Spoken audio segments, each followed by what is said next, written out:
के लगभग सभी भागों का चित्र ले चुका है। इसका एक बहुत ही महत्वपूर्ण पेलोड OHRC यानी कि ऑर्बिटर हाई रिजोल्यूशन कैमरा विश्व का सबसे बेहतरीन कैमरा है, जो कि चंद्रमा के सतह का लगातार पिक्चर भेज रहा है। अब मैं आरुषि जी से निवेदन करूंगा कि वो आप लोगों को इसरो के वर्तमान मिशन चंद्रयान 3 के बारे में बताएं। अभी आपने मिश्रा जी के द्वारा सुना इसरो के अब तक के लूनार मिशंस का विवरण। अब चलते हैं टुवर्ड्स चंद्रयान।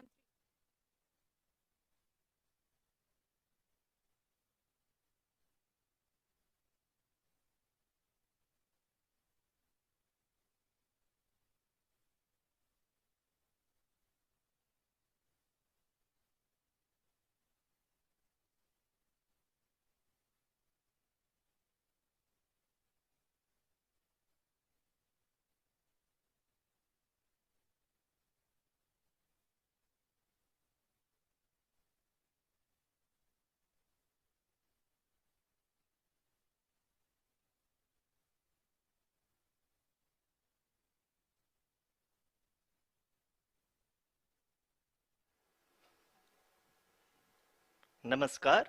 इसरो के इस महाअभियान से जुड़ने के लिए आप सादर आमंत्रित हैं। मैं पद्मदेव मिश्रा अपने को होस्ट श्रीमती आरुषि सेठ के साथ आप सभी को और देश विदेश से जुड़े सभी दर्शकों का हार्दिक अभिनंदन और स्वागत करता हूं। 23 अगस्त 2023 आज की शाम इसरो के वैज्ञानिकों और सभी अंतरिक्ष वैज्ञानिकों के साथ लैंडर मॉड्यूल को चंद्रमा के सतह पर उतरने के ऐतिहासिक पलों को देखने के लिए तैयार और उत्सुक हैं। जी हाँ, इसरो के गौरवपूर्ण इतिहास में एक और अध्याय जुड़ने जा रहा है और आज हम सब लोग इसके साक्षी बनेंगे। आप ये सारे विजुअल्स अपने स्क्रीन पर इसरो के मिशन ऑपरेशन कॉम्प्लेक्स यानी मॉक से देख रहे हैं, जो कि बेंगलुरु में स्थित telemetry tracking and command network ISTRAC से प्रसारित किया जा रहा है। ये विजुअल्स आपको पावर डिसेंट के काउंटडाउन और उस पथ को प्रदर्शित कर रहा है जिस पे चलकर लैंडर आज चंद्रमा के साउथ पोल पे सेफ और सॉफ्ट लैंडिंग करेगा। आपको ध्यान दिला दूं, इस समय हम लोग पावर डिसेंट शुरू होने से लगभग 22 मिनट दूर हैं। जो दर्शक थोड़ी देर से जुड़े हैं उनकी जानकारी के लिए बता दें, आप लोग इस ऐतिहासिक पल को इसरो के ऑफिशियल वेबसाइट, फेसबुक, ट्विटर और यूट्यूब पे भी देख सकते हैं। Honorable dignitaries, delegates, scientists, media personnel, and dear viewers, a very good evening to all of you. We at ISRO welcome you to the live coverage of India's prestigious Chandrayaan-3 mission's landing event on the lunar surface. These are the visuals from Mission Operation Complex at ISRO's Telemetry Tracking and Command Network, ISTRAC, situated in Namma, Bengaluru, Karnataka. I, Arushi Seth, and my colleague, Dr. Padamdeo Mishra, are your hosts for the evening and shall accompany you on the journey of the landing event from powered descent start to touchdown. Today, we shall be witnessing the final phase of the critical and most technologically challenging mission operations of Chandrayaan-3, wherein the lander module will be making a safe and soft landing on the surface of the moon. These display screens show the countdown to the power descent start as well as the path that will be followed by the lander module. We are 18 minutes away from the commencement of power descent. India is at the brink of creating history as we all await with bated breath to witness the landing on Moon's south polar region.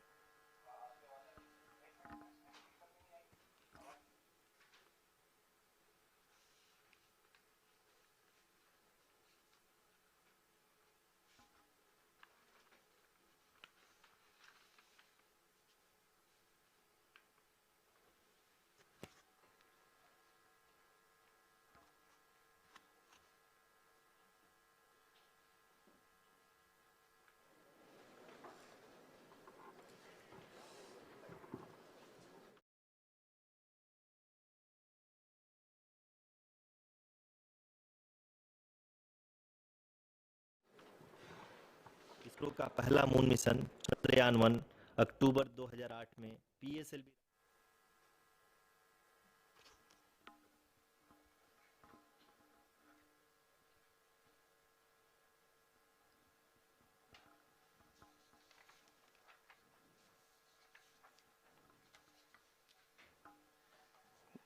धन्यवाद आरुषि। अगर मैं सही मायने में कहूं तो अंतरिक्ष का कोई भी मिशन हो और चाहे किसी भी देश के द्वारा संचालित किया जा रहा हो, इसरो मिशन की निश्चितता और अनिश्चितता के बीच बहुत ही महीन अंतर होता है, जिससे कि एक मिशन सफल या असफल होता है। लेकिन ना हम थके ना हम हारे। हमने पिछली कमियों को सुधारते हुए आज पूरी तरह से आश्वस्त किया है कि लैंडर मॉड्यूल निश्चित तौर पे चंद्रमा के सतह पर सेफ और सॉफ्ट लैंडिंग करेगा। सभी दर्शकों के जानकारी के लिए अब हम इसरो के अब तक के सभी लूनर मिशंस को संक्षिप्त विवरण प्रस्तुत करेंगे। जी हाँ, इसरो का पहला मून मिशन चंद्रयान-1 अक्टूबर 2008 में पीएसएलवी रॉकेट के द्वारा सफलतापूर्वक प्रक्षेपित किया गया था। चंद्रयान-1 ने चंद्रमा के सतह पर पानी की खोज करके पहले ही इतिहास रच चुका है। यही कारण है कि आजकल विश्व के तमाम अंतरिक्ष वैज्ञानिक और स्पेस एजेंसियां चंद्रमा को और करीब से जानने के लिए उत्सुक दिख रही हैं। अगर हम बात करें चंद्रयान-2 की, जो इसरो का दूसरा मिशन है, जुलाई 2019 में इसरो के सबसे ताकतवर रॉकेट LVM-3 द्वारा सफलतापूर्वक प्रक्षेपित किया गया था और आज भी लगभग 4 साल बाद यह चंद्रमा के 100 किलोमीटर के सर्कुलर ऑर्बिट में घूमते हुए बहुत ही उत्तम क्वालिटी का डेटा प्रदान कर रहा है। मिशन के प्रारंभ में इसकी आयु 1 साल निर्धारित की गई थी, परंतु LVM-3 द्वारा बहुत ही सटीक इंजेक्शन और मिशन मैनेजमेंट की वजह से चंद्रयान-2 काफ़ी लंबे समय तक कार्यरत रहेगा। अब तक चंद्रयान-2 चंद्रमा के लगभग सभी भागों का चित्र ले चुका है। इसका एक बहुत ही महत्वपूर्ण पेलोड OHRC यानी कि ऑर्बिटर हाई रेजोल्यूशन कैमरा विश्व का सबसे बेहतरीन कैमरा है, जो कि चंद्रमा के सतह का लगातार पिक्चर भेज रहा है। अब मैं आरुषि जी से निवेदन करूंगा कि वो आप लोगों को इसरो के वर्तमान मिशन चंद्रयान-3 के बारे में बताएं। अभी आपने मिश्रा जी के द्वारा सुना इसरो के अब तक के लूनार मिशंस का विवरण। अब चलते हैं towards Chandrayaan-3, the follow-up mission of Chandrayaan-2, which has been designed to accomplish our mission goals. The primary objective of Chandrayaan-3 mission is the demonstration of safe and soft landing on the lunar surface. This demonstration is a critical aspect for ISRO's future interplanetary missions. In addition to this, the mission objectives also include demonstration of roving capability and conduction of in situ scientific experiments on Moon's surface. Carried on the shoulders of India's heaviest rocket LVM-3 on the 14th of July, Chandrayaan-3 was placed in the precise elliptic parking orbit of size 170 by 36,500 kilometers. ISRO, in its mission plan of following the incremental trajectory approach, carried a total of 5 earthbound maneuvers. The fifth apogee raising maneuver, which took place on the 25th of July, placed the spacecraft in an orbit of 250 by 1,27,000 kilometers. At the early hours of 1st August, the translunar injection was carried out, after which the composite module began the final leg of its long journey of nearly 3,84,000 kilometers for its rendezvous with the Moon. The TLI was a key step in the mission, enabling the spacecraft to escape Earth's gravitational pull and travel to the Moon. An orbit of 288 by 3,69,328 kilometers was achieved at the end of the translunar injection. जी हाँ, translunar injection किसी भी interplanetary mission के लिए बहुत ही आवश्यक परंतु कठिन operation होता है। इस सफल मैन्यूवर के बाद चंद्रयान-3 पृथ्वी से दूर निकलकर चंद्रमा के प्रभाव क्षेत्र में एक हाइपरबोलिक ट्रैजेक्टरी के द्वारा पहुंचाया गया।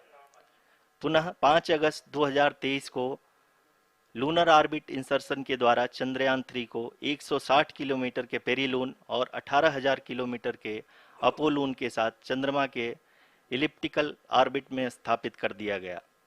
टीएलआई के तरह एलओआई भी एक बहुत जटिल ऑपरेशन होता है। इसमें हमें यह ध्यान देना आवश्यक होता है कि उपग्रह के वेगमान को एक निश्चित बिंदु से घटाया जा सके, अन्यथा उपग्रह चंद्रमा के प्रभाव क्षेत्र से बाहर निकल जाएगा। एलओआई के सफलतापूर्वक परिचालन के बाद चंद्रयान 3 की कक्षा को 4 बार और परिवर्तित किया गया। इस दौरान चंद्रमा की अधिकतम ऊंचाई को घटाकर 160 किलोमीटर कर दिया गया। इस पूरी प्रक्रिया में प्रपल्सन मॉड्यूल का लगभग 755 किलोग्राम ईंधन का उपयोग हुआ और चंद्रयान 3 के वेगमान को लगभग 850 मीटर प्रति सेकंड कम कर दिया गया। लैंडर मॉड्यूल को लगभग 150 किलोमीटर के सर्कुलर ऑर्बिट में स्थापित करने के बाद 17 अगस्त 2023 को प्रपल्सन मॉड्यूल से अलग कर दिया गया। पुनः लैंडर मॉड्यूल के ऑर्बिट को 2 डीबूस्ट मैन्यूवर्स के द्वारा 150 किलोमीटर के सर्कुलर ऑर्बिट से घटाकर 25 गुणे 130 किलोमीटर के एलिप्टिकल ऑर्बिट में स्थापित कर दिया गया। इस दौरान यह भी सुनिश्चित कर दिया गया कि 800 न्यूटन के चारों थ्रोटल थ्रस्टर्स पावर डिसेंट के समय किसी भी चुनौती का सामना कर सकें। लैंडर मॉड्यूल इस ऑर्बिट में 4 दिन तक चंद्रमा की परिक्रमा करता रहा ताकि इसके सभी सब सिस्टम को पावर डिसेंट से पहले कार्यात्मक रूप से वेरीफाई और वैलिडेट किया जा सके। इस दौरान चंद्रयान 2 और लैंडर मॉड्यूल की आपस में बातचीत भी हो चुकी है। और संक्षेप में अब तक की यात्रा की बात करें तो लैंडर मॉड्यूल अब तक 21 बार पृथ्वी के और लगभग 120 बार चंद्रमा का चक्कर लगा चुका है और इस पूरी यात्रा में लगभग 55 लाख किलोमीटर की यात्रा भी पूरी कर चुका है। अब तक के इस पूरे अभियान में यह भी सुनिश्चित किया गया कि सारे ऑर्बिट मैन्यूवर्स इस प्रकार किए जाएं कि लैंडिंग साइट पावर डिसेंट की शुरुआत से ही लैंडर के ऑर्बिटल प्लेन में बना रहे।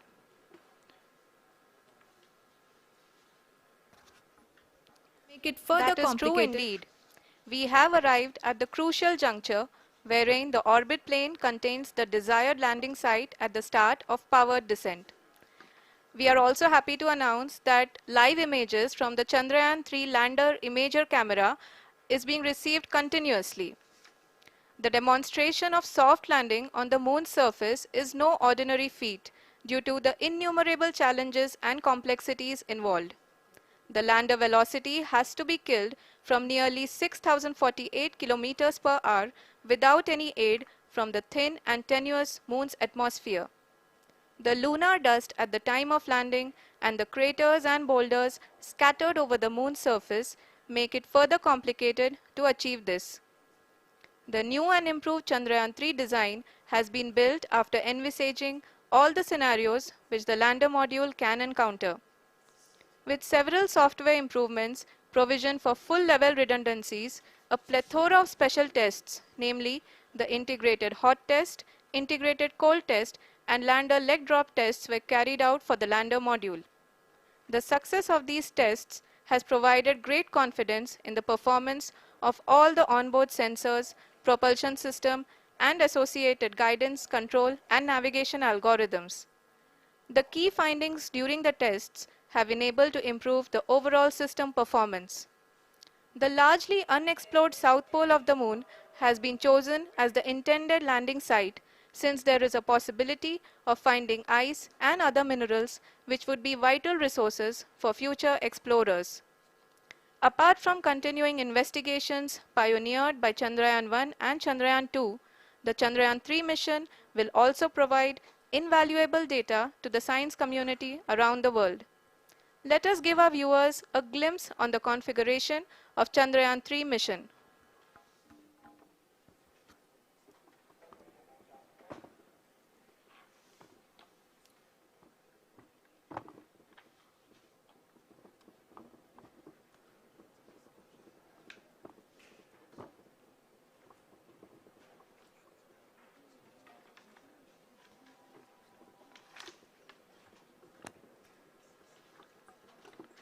चंद्रयान 3 का मिशन प्लान लगभग चंद्रयान 2 के तरह ही बनाया गया है।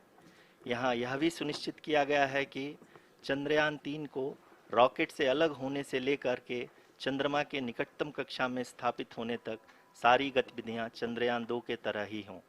और अब हम यह कह सकते हैं कि यह प्लान पूरी तरह से 100% सफल रहा। हालांकि लैंडर मॉड्यूल के सेंसर्स और propulsion सिस्टम को इस तरह से मजबूत किया गया है कि लैंडर पावर डिसेंट के समय किसी भी आपदा से बाहर आकर के मिशन के मुख्य उद्देश्य को पूरा कर सके। इस क्रम में लैंडर के मुख्य सेंसर्स कारा, लासा, LHBC, LDV और LHDAC का कार्यात्मक परीक्षण भी किया जा चुका है। LDV, जो कि पूर्णतः स्वदेशी तकनीकी से बनाया गया एक नया सेंसर है, इसका मुख्य कार्य लैंडर के वेलोसिटी को तीनों अक्षों में कंप्यूट करना है। पावर डिसेंट के दौरान लैंडर के सटीक पोजीशन और वेलोसिटी का ज्ञान होना बहुत ही आवश्यक है। लिराप यानी laser inertial referencing and accelerometer package इस कार्य को पावर डिसेंट के दौरान बखूबी निभाएगा। ट्रैजेक्टरी जनरेशन, जो कि चंद्रयान 3 मिशन के लिए बहुत ही अहम है, क्योंकि हर ऑर्बिट मैन्यूवर के बाद यह सुनिश्चित किया जाता है कि लैंडर की मिशन ऑब्जेक्टिव को ना बदले। इस क्रम में मैं यह भी आपको बता दूं कि ऑर्बिट डिटर्मिनेशन, जो कि उपग्रह के पोजीशन और वेलोसिटी को बहुत ही एक्यूरेटली बताता है, एक बहुत ही कठिन और जटिल कंप्यूटेशन और एस्टिमेशन होता है। यहाँ यह भी जानना महत्वपूर्ण है कि चंद्रयान 2 का OHRC पेलोड अब तक काफ़ी ऊंचे स्तर का डैम प्रदान किया है, जिसके फलस्वरूप लैंडिंग साइट की सीमा को बढ़ाकर 4x2.4 किलोमीटर कर दिया गया है, जो कि पावर डिसेंट के दौरान सॉफ्ट लैंडिंग कराने में काफ़ी सहायक सिद्ध होगा। Apart from the sensors, Chandrayaan 3 is equipped with a suite of sophisticated payload instruments. While Chandrayaan 1 and Chandrayaan 2 orbiter have provided abundant remote sensing data of Moon, equally important are the on-site localized measurements that provide ground truths. Lander and rover have payloads which are completely new and will perform in situ analysis of lunar surface. The two spectroscopes on rover, APXS and LIBS, will actively measure the surface elemental abundances at the landing location and surrounding area. The lander carries a seismometer ILSA that can sense impact events and lunar quakes. The thermal probe CHAST will measure the temperature profile and thermal conductivity of Moon's regolith. The Rambha payload will carry out lunar ionosphere studies, while the laser retroreflector array shall be a passive location indicator for future spacecraft equipped with laser altimeter. The propulsion module has not been left behind, and an experimental shape payload has been added to it as a value addition. It will help in understanding the nature and characteristics of water-rich planets and will also aid in the future study of potentially habitable exoplanets. We are minutes away from the start of powered descent.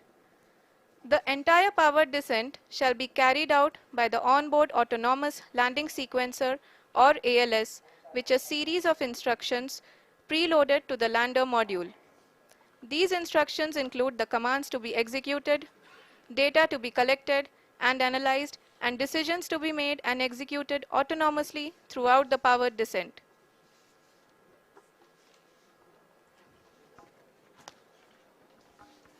जी हाँ, अब हम power descent के बहुत ही करीब आ चुके हैं। हम आपको बताते चलें कि पावर डिसेंट को कुल 4 चरणों में बांटा गया है। सबसे पहले आता है रफ ब्रेकिंग फेज, जिसमें लैंडर की ऊंचाई को चंद्रमा की सतह से 30 किलोमीटर से घटाकर 7.4 किलोमीटर कर दिया जाएगा। इस पूरी प्रक्रिया को पूरा करने में लगभग 11.5 मिनट लगेगा और इसका समानांतर वेग 1680 मीटर प्रति सेकंड से घटाकर 358 मीटर प्रति सेकंड हो जाएगा। We have continuous flow of lander telemetry data from ISRO's Deep Space Network IDSN-32 located in Belalu, Bengaluru. The data is being acquired real-time by station and is flown to the Mission Operation Complex through our communication links. In addition to it, we also have support from ESA and JPL DSN stations. There will be no ground intervention once the ALS takes charge. The preparation for today's event had started 48 hours before, wherein various pre-selections and uplinking of parameters for the autonomous landing sequence were carried out. The whole descent is divided into 4 phases: the rough braking phase, the attitude hold phase, fine braking phase, and the local navigation phase or the terminal descent phase.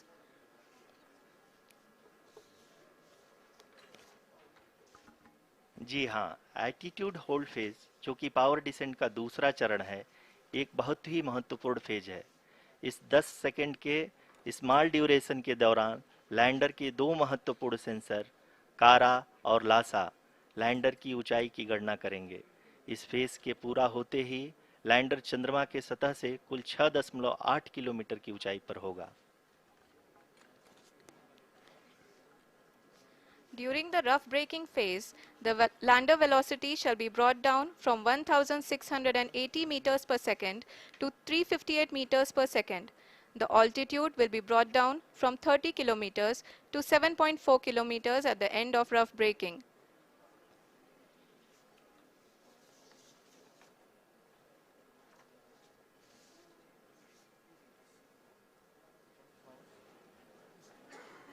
Currently,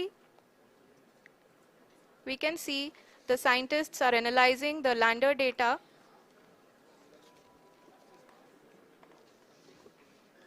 जी हाँ, हम ये देख सकते हैं कि mission operation complex रूप में बैठे सभी वैज्ञानिक ये जो भी डेटा देख रहे हैं वो डीप स्पेस नेटवर्क आईडीएसन 32 के द्वारा प्रोवाइड किया जा रहा है। और अगर हम अब बात करें पावर डिसेंट के तीसरे चरण का, जो कि फाइन ब्रेकिंग फेज होगा, जिसमें लैंडिंग साइट से जस्ट 800 मीटर की ऊंचाई पर वर्टिकली होगा। इस चरण को पूरा होने में लगभग 3 मिनट लगेंगे और इस चरण के पूरा होते ही लैंडर की वेलोसिटी लगभग शून्य हो जाएगी।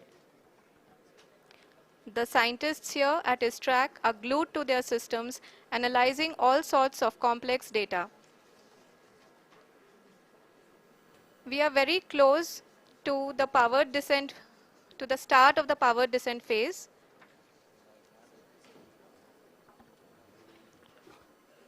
जी हाँ, अगर हम अब बात करें पावर डिसेंट के चौथे और अंतिम चरण का, जो कि लोकल नेविगेशन फेज या टर्मिनल डिसेंट फेज भी कहा जाता है, इस दौरान लैंडर के 2 इंजन बंद कर दिए जाएंगे और लैंडर के सेंसरों द्वारा इसके हाइट और वेलोसिटी की गणना इनर्शियल नेविगेशन को भेज दिया जाएगा। इस दौरान लैंडर 150 मीटर की ऊंचाई को प्राप्त करने के बाद कुल 131 सेकंड लगाएगा। इस पड़ाव पे आने के बाद पुनः लैंडर 22 सेकंड के लिए हॉवरिंग करेगा।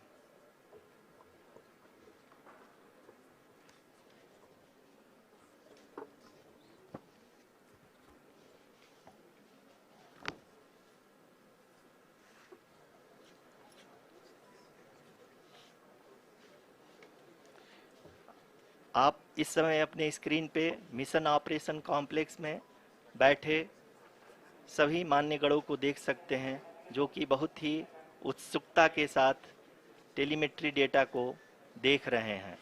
अभी हम लोग पावर डिसेंट शुरू होने से जस्ट कुछ ही पल दूर हैं।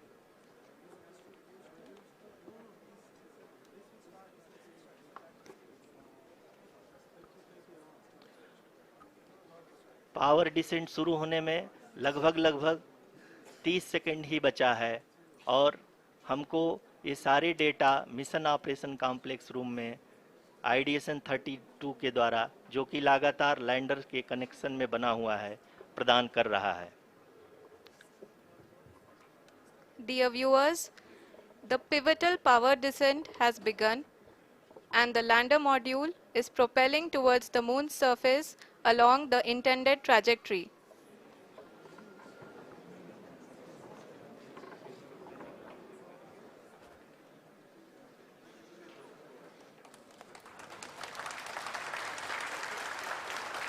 जी हाँ, अब हम देख सकते हैं रफ ब्रेकिंग फेज की शुरुआत हो चुकी है।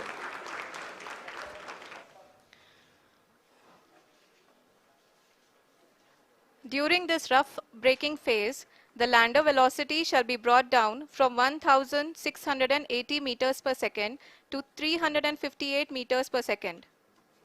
The altitude will be brought down from 30 kilometers to 7.4 kilometers at the end of rough braking.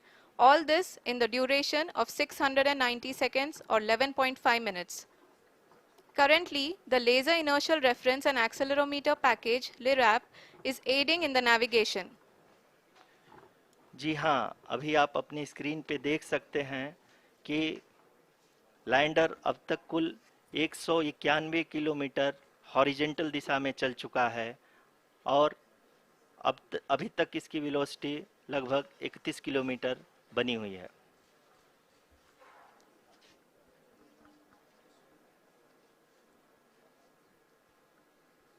The lander module has traveled a distance of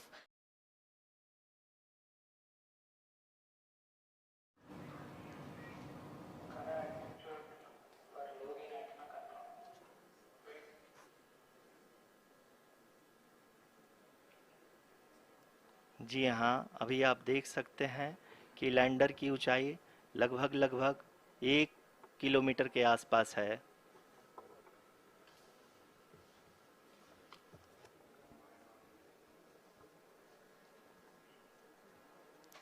We are nearing the final phase of the powered descent, which is going to be the vertical descent phase or the local navigation phase. जी हाँ, अब हम fine breaking wave के एकदम करीब आ चुके हैं। हाँ, आप तालियों के गड़गड़ाहट से सुन सकते हैं कि हम लोगों ने तीसरे चरण को भी बहुत ही सफलतापूर्वक हासिल कर लिया है और अभी हम वर्टिकल डिसेंट फेज में आ चुके हैं, जिसकी शुरुआत भी बहुत ही अच्छे ढंग से हो चुकी है।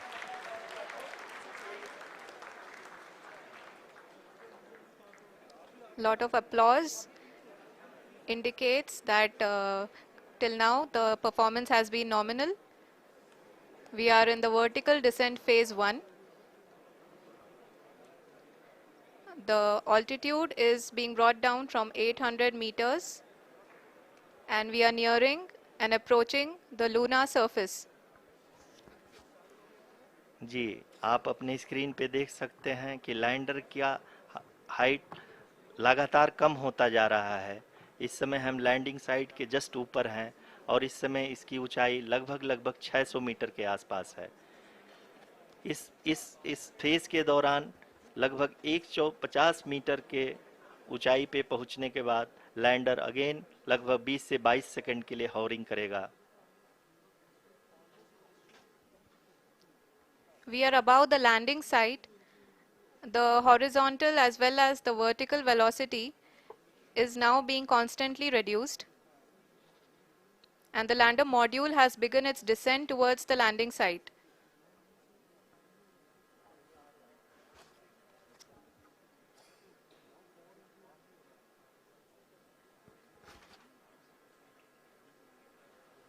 जी हाँ, आप अपने स्क्रीन पे देख सकते हैं ये जो पथ निर्धारित किया गया है, लैंडर पूरी तरह से उसी को ही फॉलो कर रहा है। इस समय हम लगभग 200 मीटर की हाइट से भी कम आ चुके हैं।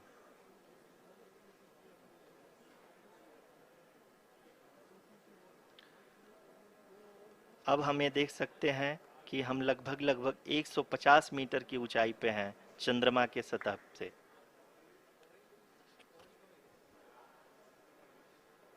We are approaching the vertical descent phase 2, which will have the lander module hovering at nearly 150 meters above the lunar surface.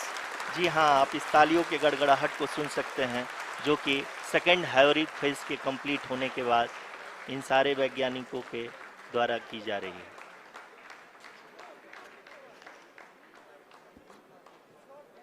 जी हाँ, आप अगर फिर से ध्यान से देखें तो एल्टीट्यूड पुनः कम होता जा रहा है। अभी हम लोग लगभग 135 मीटर की ऊंचाई पे हैं। The sensors that are updating at this point are providing confirmation of the safety of the landing site. As expected, the retargeting is going on and this is a very good signature for the lander. अभी आप ये देख सकते हैं कि lander की ऊंचाई लगभग 65 मीटर के आसपास बची हुई है।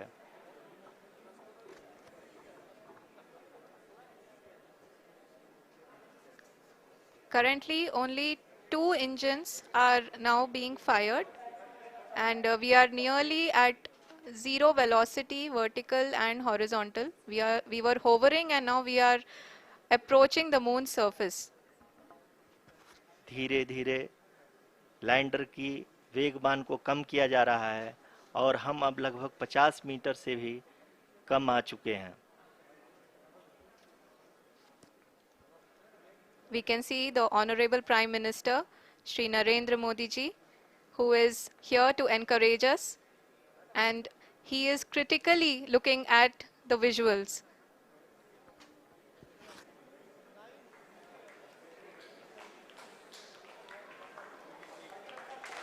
जी हाँ, आप अपने स्क्रीन पे देख सकते हैं कि हम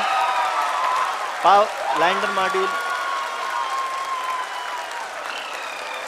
People are applauding. Let lander us all module wait to hear from the Secretary Department of Space and Chairman ISRO, Shri S. Somnath. Lander module पूरी तरह से सेफली और सॉफ्टली चंद्रमा के सतह पे लैंड हो चुका है। ये हम लोगों के लिए बहुत ही गर्व की बात है। हिंदी में एक कहावत है कि चंदा मामा दूर के, लेकिन अब हम ये कह सकते हैं कि चंदा मामा अपने घर के। बहुत ही उम्दा. The hard work of the entire ISRO community has come to fruition.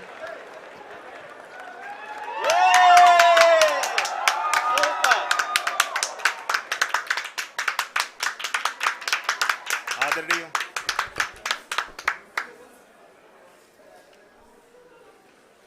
आदरणीय प्रधानमंत्री जी, नमस्कार sir. We have achieved soft landing on the moon. India is on the moon. Sir, I request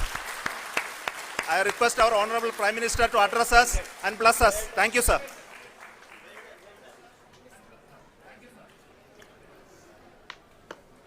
मेरे प्यारे परिवारजनों, जब हम अपनी आंखों के सामने ऐसा इतिहास बनते हुए देखते हैं तो जीवन धन्य हो जाता है। ऐसी ऐतिहासिक घटनाएं राष्ट्र जीवन की चिरंजीव चेतना बन जाती है। ये पल अविस्मरणीय है। ये क्षण अभूतपूर्व है। ये क्षण विकसित भारत के शंखनाद का है। ये क्षण नए भारत के जयघोष का है। ये क्षण मुश्किलों के महासागर को पार करने का है। ये क्षण जीत के चंद्र पथ पर चलने का है। ये क्षण 140 करोड़ धड़कनों के सामर्थ्य का है। ये क्षण भारत में नई ऊर्जा, नया विश्वास, नई चेतना का है। ये क्षण भारत के उदयमान भाग्य के आह्वान का है। अमृत काल की प्रथम प्रभा में सफलता की ये अमृत वर्षा हुई है। हमने धरती पर संकल्प लिया और चांद पर उसे साकार किया। और हमारे वैज्ञानिक साथियों ने भी कहा, India is now on the moon. आज हम अंतरिक्ष में नए भारत की नई उड़ान के साक्षी बने हैं। साथियों, मैं इस समय ब्रिक्स समिट में हिस्सा लेने के लिए दक्षिण अफ्रीका में हूं, लेकिन हर देशवासी की तरह मेरा मन चंद्रयान महाअभियान पर भी लगा हुआ था। नया इतिहास बनते ही हर भारतीय जश्न में डूब गया है। हर घर में उत्सव शुरू हो गया है। हृदय से मैं भी अपने देशवासियों के साथ, अपने परिवारजनों के साथ इस उमंग और उल्लास से जुड़ा हुआ हूं। मैं टीम चंद्रयान को, इसरो को और देश के सभी वैज्ञानिकों को जी जान से बहुत बहुत बधाई देता हूं, जिन्होंने इस पल के लिए वर्षों तक इतना परिश्रम किया है।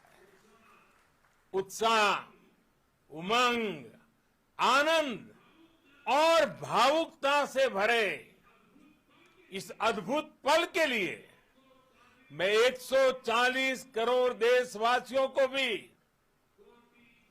कोटि कोटि बधाइयां देता हूं।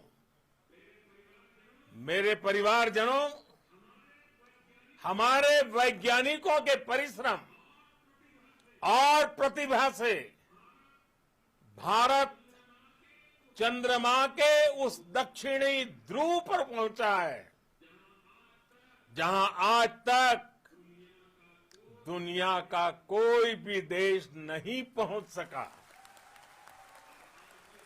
अब आज के बाद से चांद से जुड़े मिथक बदल जाएंगे, कथानक भी बदल जाएंगे और नई पीढ़ी के लिए कहावतें भी बदल जाएगी।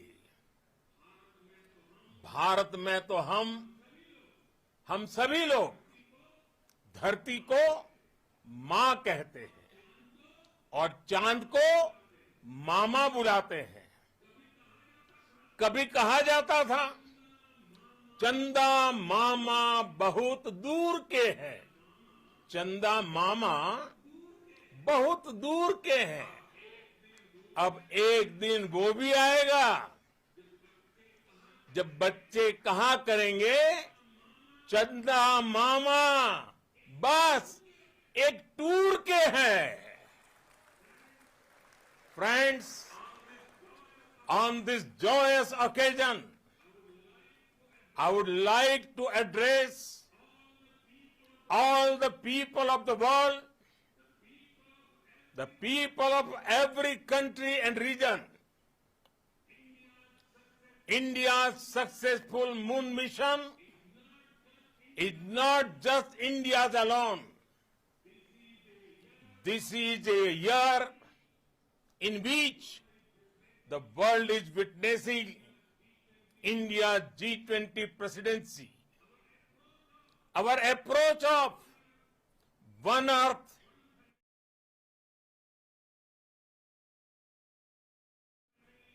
One Family, One Future is resonating across the globe. This human-centric approach that we present and that we represent has been welcomed universally. Our moon mission is also based on the same human-centric approach. Therefore, this success belongs to all of humanity, and it will help moon missions by other countries in the future. I am confident that all countries in the world, including those from the global south are capable of achieving such feats.